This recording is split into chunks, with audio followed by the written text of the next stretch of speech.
കോട്ടയം ഗാന്ധിനഗർ പോലീസിനെതിരെ പരാതിയുമായി യുവാവ്. അച്ഛന്റെ ചികിത്സയ്ക്കായി കോട്ടയം മെഡിക്കൽ കോളേജിലെത്തിയപ്പോൾ പോലീസ് ഉപദ്രവിച്ചെന്നാണ് എരുമേലി സ്വദേശി PC അരവിന്ദന്റെ പരാതി. മുഖ്യമന്ത്രിക്ക് അടക്കം പരാതി നൽകാനാണ് തീരുമാനം. കഴിഞ്ഞ ദിവസം രാത്രിയിലാണ് സംഭവം. അച്ഛനെ 16-ാം വാർഡിൽ അഡ്മിറ്റ് ചെയ്ത ശേഷം മെഡിക്കൽ കോളേജിനുള്ളിലെ കാരുണ്യ ഫാർമസിക്ക് സമീപം ബെഞ്ചിൽ കിടന്നുറങ്ങുകയായിരുന്നു അരവിന്ദ്. കൈ ആരോ പുറകിലേക്ക് വലിച്ചൊടിക്കുന്ന വേദന തോന്നി കണ്ണു തുറന്നപ്പോൾ മുന്നിൽ 4 പോലീസുകാർ. ഇവിടെ കിടക്കുന്നത് എന്തിനാണെന്ന് ചോദിച്ച് കൈ പിന്നെയും വലിച്ചു മുറുക്കിയെന്ന് അരവിന്ദ് പറയുന്നു.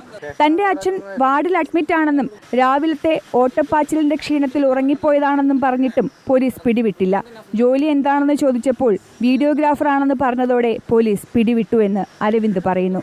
അപ്പോൾ നോക്കുമ്പോൾ 3 പോലീസുകാരും ഒരു SI നിൽപ്പുണ്ട്. എന്താ സാറേന്ന് ചോദിച്ചു. എന്നോട് എഴുന്നേക്കണമെന്ന് പറഞ്ഞു.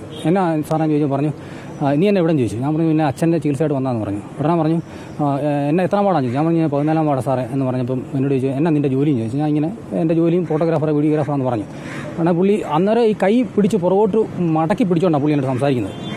അതിനുശേഷം പെട്ടെന്ന് കൈ അങ്ങ് വിട്ടിട്ട് പുള്ളി എന്നോട് ന്യായീകരണമായിട്ട് പറയാം, ചിരിച്ചുകൊണ്ട് പറയാം, അത് ഇവിടെ കുറേ മൊബൈൽ ഫോൺ മോഷണവും കാര്യങ്ങളൊക്കെ നടക്കുന്നുണ്ട്, അതുകൊണ്ട് ഫോണൊക്കെ സൂക്ഷിച്ചോണം കേട്ടോ എന്ന് പറഞ്ഞിട്ട് അവരങ്ങ് പോകുമായിരുന്നു. മൊബൈൽ ഫോൺ മോഷ്ടാക്കൾ കൂടുതലുള്ള സ്ഥലമായതിനാൽ പരിശോധന നടത്തിയെന്നാണ് പോലീസ് പിന്നീട് അരവിന്ദിനോട് പറഞ്ഞത്.